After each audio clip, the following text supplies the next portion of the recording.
እንዴት ናችሁ? ሰላም ናችሁ ወይ ውዶችዬ? ያላችሁልኝ እኔ በጣም ደህና ነኝ። እንግዲህ እዚህ ቤት ቪዲዮ እንዳሰር ተብያለሁ፣ ግን ቢሆንም ደግሞ ማለት ነው ከመስራት ወደኋላ አላልኩኝም። እንደዚህ እንደምትመለከቱት ያው በሽንኩርት መፍጫ ወይንም በሌላ ማሽን እንደዚህ መደቆስ ትችላላችሁ። ከፈለጋችሁ ደግሞ በእጃችሁ መደቆስ ትችላላችሁ ማለት ነው። ይሄ ደግሞ ግሽጣ ክሬም ይሉታል። እንደዚህ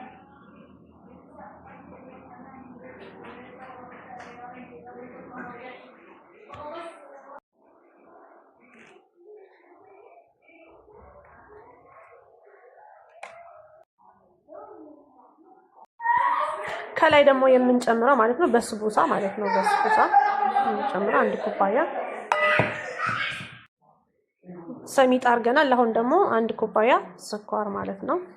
ቀደም ብዬ የጨመርኩት 1 ኩባያ ወተት ነው። አሁን ደግሞ እንደዚህ ግማሽ ኩባያ ስኳር፣ 1/4ኛ ዘይት ማለት ነው። 1/4ኛ ዘይት እንጨምራለን። 1 ማንኪያ በትንሿ ማንኪያ 1 ማለት ነው ቤኪንግ ፓውደር እንጨምራለን። 1 ኩባያ ወተት ማለት ነው። 1 ፈሳሽ ወተት እንጨምራለን። እንግዲህ በዚህ ሁኔታ እናዋህደዋለን ማለት ነው። ምናልባት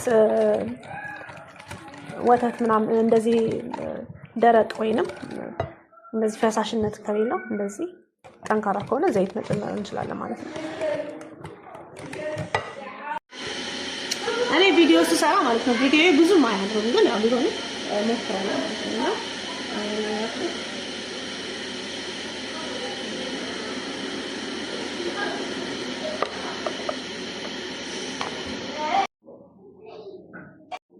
ከዛን አሁን 180 ወይ 160 ዲግሪ ሴንቲግሬድ ሙቀት ባለው ኦቨን ውስጥ እንከተዋለን ማለት ነው። በፊት ከዚህኛው ቀደም ብዬ ማለት ነው ለቤት ሰርቼ ነበርና በጣም ቆንጆ ነው ይጣፍጣል ምናምን ስላሉ አሁን እንደገና ደግሞ ወደ ውጪ ይዛው እንድትሄድ ነው ለሰው ለጎረቤት ምናምን ይመስለኛል። ስሪ ብላይ ነው ታዝዤ ነው እንግዲህ። እስኪ መጨረሻ ውጤቱን ደግሞ አብረን እናየዋለን። ይሄው እንግዲህ አስቀድሜ የሰራሁት ማለት ነው እንደዚህ ተገባዷል። በጣም ነበር የሚያምረው። በዛ ላይ ደግሞ ጣዕሙን ልነግራችሁ አልችልም። ቀምሼ ያሳያችኋል።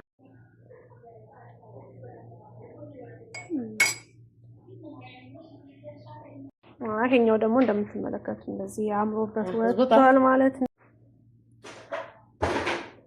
የስኳር ሽሮ ከስኳር የተሰራ ሽሮፕ እንጨምርበታለን ማለት ነው። እንደዚህ ወዙ ራሱ ይኸው እንደምታዩት እንደዚህ ነው የሚያምረው።